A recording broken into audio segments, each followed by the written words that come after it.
Surat crime બ્રાન્ચના police inspector Jain Jhala અને PSI MD મહિડાને એક બાતમી મળી હતી કે યુપીની એક ગેંગ છે જે આખા ભારત શહેરમાં અલગ અલગ રાજ્યોમાં જે રાજ્યના મુખ્ય શહેરો હોય એમાં મની એક્સચેન્જની દુકાનોને ટાર્ગેટ કરી ઘરફોડ કરીને જતી રહ્યા છે।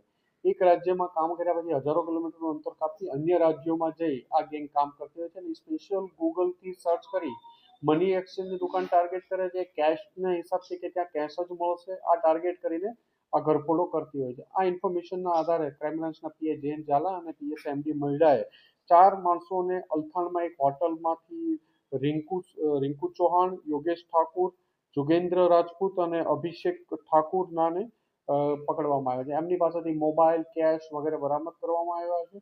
એમની પૂછપરછ કરતા ખબર પડી કે અહીંયા સુરતમાં પણ એને ગૂગલ સર્ચ કરી અને ટાર્ગેટ કરતા હતા અલગ અલગ વિસ્તારોમાં મની એક્સચેન્જની દુકાનોને સર્ચ કરેલું છે અને એમને ટાર્ગેટ કરતા હતા ઘરફોડ કરવા માટે।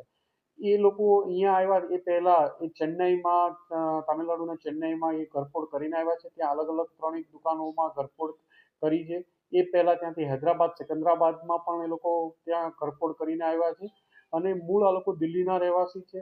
રિંકુસિંહ ઉપર 10થી વધુ ઓફેન્સ દાખલ થયેલા છે અને અન્ય બીજા આરોપીઓ જે છે એમના ઉપર પણ ઓફેન્સ જોગેન્દ્ર ઉપર 2 ઓફેન્સ છે, અભિષેક ઉપર 1 છે। ગાઝિયાબાદ અલગ અલગ રાજ્યોમાં ગુના દાખલ થયેલા છે અને અત્યારે પણ એને દિલ્હીની આસપાસ ગાઝિયાબાદ, ઉત્તર પ્રદેશ, સિકંદરાબાદ, હૈદરાબાદ, તેલંગાણા અને તામિલનાડુ, ગુજરાત વગેરે જગ્યાએ અલગ અલગ જગ્યાએ ઘરફોડ કર્યાનું કબૂલ્યું છે।